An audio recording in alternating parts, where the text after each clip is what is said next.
चलिए, इससे पहले वाले वीडियो में हम बता दिए थे 30 तक क्वेश्चन को, प्रकाश का परावर्तन, जिसमें से फिजिक्स के एक चैप्टर था, ठीक है। उसमें 30 तक ऑब्जेक्टिव क्वेश्चन को कवर कर दिए थे। आज हम देखते हैं 31 से, क्वेश्चन नंबर 31 से देखने का प्रयास करते हैं कि 31 नंबर क्वेश्चन हमारा क्या रहेगा एग्जाम में, ठीक है। और 31 नंबर क्वेश्चन कैसे याद करना है उसके बारे में देखते हैं। चलिए, सबसे इसमें पहला बात है 31 नंबर क्वेश्चन में, 31 नंबर क्वेश्चन है हमारा कि किसी वस्तु का आवर्धित, यहाँ पे फिर गलती टाइपिंग हो गया है। किसी वस्तु का आवर्धित काल्पनिक प्रतिबिंब किस दर्पण में बनता है? तो किसी वस्तु के जब आवर्धित और काल्पनिक दोनों प्रतिबिंब बनेगा तो सिर्फ अवतल दर्पण में ही बन सकता है, ठीक है। अवतल दर्पण का उपयोग ऐसा हजामती दर्पण में भी किया जाता है। इससे पहले वाले वीडियो नहीं देखेंगे तो उससे जाकर आप लोग बिल्कुल देख सकते हैं कि जो बच्चे मैट्रिक एग्जाम 2022 में देने वाले हैं उनके लिए तो ये बिल्कुल रामबाण साबित होगा और ये पढ़ना बिल्कुल उनके लिए कंपलसरी होगा, क्योंकि 100 ऑब्जेक्टिव है, 100 में से 50 का उत्तर देना है। जब तक वो नहीं पढ़ पाएंगे तब तक वो नहीं अच्छे नंबर से पास कर पाएंगे, इसलिए उनको पढ़ना बहुत जरूरी है। अगला अब देखिए इसमें क्या है, अगला क्वेश्चन हमारा कि यदि किसी वस्तु को एक दर्पण के सामने निकट रखने पर प्रतिबिंब सीधा बने किंतु दूर रखने पर उल्टा बने, यानी भीरी रखने पर उसको सीधा बन जाए और जब उसको दूर कर दें तो उल्टा बनने लगे, तो वो दर्पण होता है अवतल दर्पण, ठीक है। नज़दीक रहेगा तब तक सीधा बनेगा और दूर करेंगे उससे वो उल्टा बनने लगेगा, तो वो होगा अवतल दर्पण। ये आप लोग को ध्यान में रहना चाहिए। अगला जो क्वेश्चन है कि यदि किसी वस्तु के एक दर्पण के सम्मुख किसी भी दूरी पर रखने से उस वस्तु का प्रतिबिंब सदैव सीधा बनता है, यानी हमेशा सीधा और छोटा बनता है, तो उस दर्पण का नाम होता है उत्तल दर्पण। क्योंकि उत्तल दर्पण छोटा बनाता है प्रतिबिंब, अवतल दर्पण बड़ा बनाता है। आप लोग हम पहले वाले वीडियो में कल के बता दिए थे, क्लियर कर दिए थे। जहाँ बड़ा का बात आएगा वो अवतल होगा, जहाँ छोटा का बात आएगा वो उत्तल होगा। क्योंकि ऐसे भी आप लोग ट्रिक के साथ भी याद कर सकते हैं, अवतल में ज़्यादा अक्षर है और उत्तल में कम है, उत्तल में कम है। तो उत्तल में 3 अक्षर से बना हुआ शब्द है उत्तल और 4 अक्षर से अवतल। तो अवतल तो 12 ऐसे भी बना हुआ है 12 शब्द से, तो 12 बनाएगा और उत्तल छोटा शब्द से बनाए तो बेचारा छोटा बनाएगा। ये ट्रिक के साथ आप लोग याद इसको कर सकते हैं। अगला जो क्वेश्चन है वह कि उत्तल दर्पण से प्रतिबिंब सदैव कैसा बनता है? तो उत्तल दर्पण से प्रतिबिंब सदैव कैसा बनता है, यानी किसके किसके बीच बनता है, यहाँ पे कहना चाहिए क्वेश्चन कैसा हो गया, उससे कोई दिक्कत नहीं है। एक बार क्वेश्चन को फिर हम रिपीट करते हैं, सुन लीजिएगा। उत्तल दर्पण से प्रतिबिंब सदैव किसके बीच बनता है? तो ध्रुव तथा फोकस के बीच, यानी ध्रुव को कहते हैं पी यानी पोल और फोकस यानी एफ, पी और एफ के बीच में बनता है। इसको फिगर से आप लोग समझ सकते हैं। आप लोग के लिए जो ऑफलाइन क्लास में पढ़ा होगा उससे समझ लीजिए, लेकिन ऑब्जेक्टिव को हम इसमें सिर्फ क्लियर कर दे रहे हैं। अगला जो है वो है कि किसी वस्तु को तो हम तभी देख पाते हैं जब वो वस्तु प्रकाश को क्या करती है, किसी वस्तु को हम तब देख पाते हैं जब वो प्रकाश को परावर्तित कर देती है। परावर्तित करेगी तो हम उस चीज़ को आसानी से देख पाते हैं। किसी मान लीजिए कि कोई भी चीज़ को हम देखते हैं उस पर टर्च भरते हैं, तो उस टर्च भर कर किसी चीज़ को अंधेरे में देखते हैं तो वो क्या करते हैं, वो वस्तु वो अपने से परावर्तित करके तब हमारी आंखों तक आते हैं, तब हम देख पाते हैं, नहीं तो हम नहीं देख पाते, ठीक है। चलिए अगला जो क्वेश्चन है उसके बारे में देखते हैं। अगला क्वेश्चन है कि किस दर्पण में वास्तविक प्रतिबिंब नहीं बन सकता है? देखिए, किस दर्पण में वास्तविक प्रतिबिंब नहीं बन सकता है? एक समतल दर्पण ऐसा है जो हम लोग के घरे आईना जो लगा हुआ रहता है किसी भी अपने दीवार वाल में या कहीं भी हम लोग जो चेहरा देखने में यूज करते हैं अपने घरों में, वो रहता है समतल दर्पण। और वहीं जब सैलून में चले जाते हैं जिसके जहाँ पे हम लोग नाई के पास जाते हैं तो वहाँ पे आता है अवतल दर्पण। याद रखिएगा कि नाई के पास रहेगा अवतल दर्पण और अपने घर में यूज होता है समतल दर्पण का, ठीक है। उसमें कोई भी चीज़ आपको उल्टा दिखाएगा, देख लीजिएगा, बिल्कुल उलट कर आर या पी लिख करके देख लीजिएगा, या अपने आप को देखिए ना कि आपका चेहरा वो दिखा रहा है, इसका मतलब कि वो उल्टा चीज़ को विपरीत चीज़ को बताता है, ठीक है। अगला क्वेश्चन है कि अवतल दर्पण के फोकस से चलते प्रकाश परावर्तन के बाद क्या हो जाती है? अवतल दर्पण से जो प्रकाश गुजरती है वो परावर्तन के बाद प्रधान अक्ष के समांतर हो जाती है, प्रधान अक्ष के बराबर, यानी समांतर के मतलब होता है पैरेलल हो जाती है, ठीक है। ऊपर जैसे ट्रेन की पटरी का होती है समांतर होती है, एक के बिना एक अधूरा वैसे ही हो जाती है। अगला क्वेश्चन है क्या समतल दर्पण में बने प्रतिबिंब को पर्दे पर उतारा जा सकता है? नहीं, बिल्कुल गलत बात है। समतल दर्पण से बना प्रतिबिंब कभी पर्दा पर नहीं उतरता है, नहीं होगा इसका आंसर, ठीक है। यदि ऑप्शन में रहता है तो नहीं कर लीजिएगा। ये जो मैट्रिक एग्जाम 2022 में देने वाले उनके लिए तो ये VVI साबित है।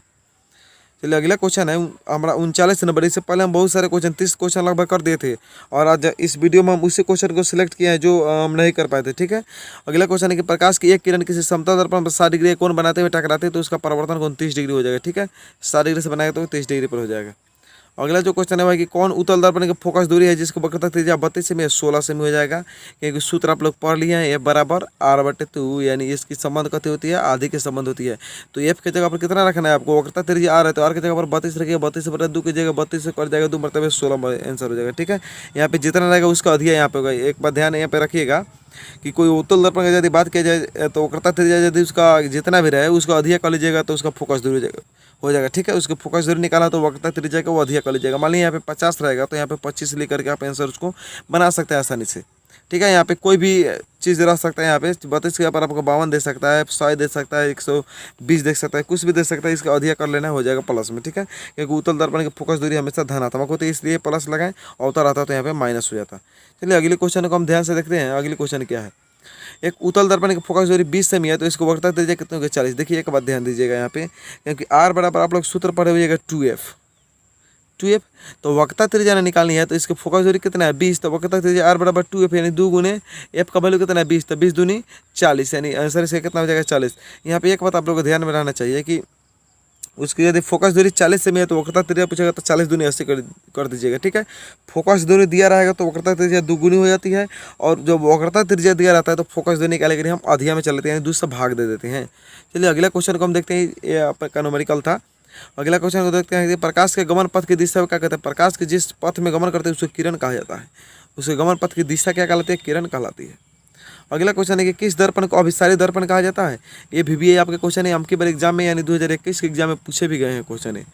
तो किस दर्पण को अभिसारी दर्पण कहते हैं, अवतल दर्पण को अभिसारी कहते हैं, याद रहे अवतल दर्पण को। और लेंस में जस्ट इसके अपोजिट हो जाता है, ठीक है, लेंस याद कीजिएगा, लेंस में जस्ट इसका अपोजिट चलेगा यानी उल्टा हो जाएगा, ठीक है। अगला क्वेश्चन है कि किस दर्पण को अपसारी, उठा अभिसारी, तो अभिसारी होगा अवतल और अपसारी होगा उत्तल। अपसारी कौन दर्पण, उत्तल दर्पण जिसका एक कोण उभरा हुआ रहता है, ठीक है। गाड़ियों के अग्रद्वीप में किस दर्पण का उपयोग होता है, गाड़ियों का आगे वाला जो द्वीप रहता है यानी आगे वाला जो बत्ती रहता है उसमें कौन दर्पण, तो अवतल दर्पण, क्योंकि उसका परिवर्तक जो सतह बना रहता है वो अवतल दर्पण का बना रहता है।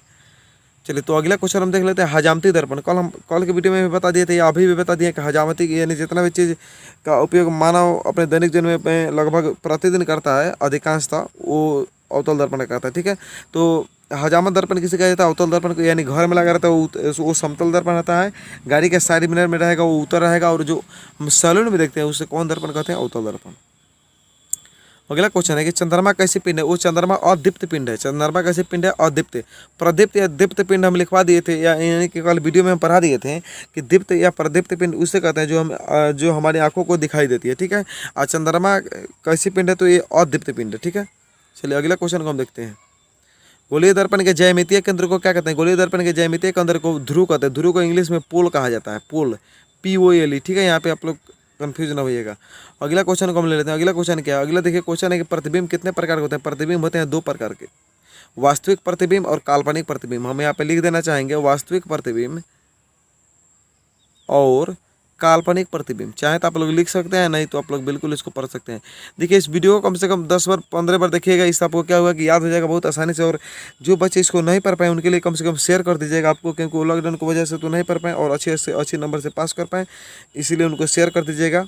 अगला क्वेश्चन है कि किस दर्पण की परावर्तक सतह उभरी रहती है, उत्तल दर्पण का। और क्वेश्चन पूछता है कि किस दर्पण की परावर्तक सतह उभरी रहती है, तो याद रखिएगा ऊ से उभरी तो ऊ से उत्तल दर्पण, और यदि धसे हुई रहेगा तो अवतल दर्पण करेगा, ठीक है। इतना ध्यान रखना चाहिए। यदि हमारी वीडियो अच्छी लगे तो चैनल को सब्सक्राइब कर लीजिएगा और बहुत इसको ज़्यादा शेयर कीजिएगा, ताकि इस वीडियो से बहुत लोगों को लाभ मिल सके और अच्छी से अच्छे नंबर से पास कर सके लोग, ठीक है। मिलते हैं अगले वीडियो में अगले चैप्टर को लेकर के।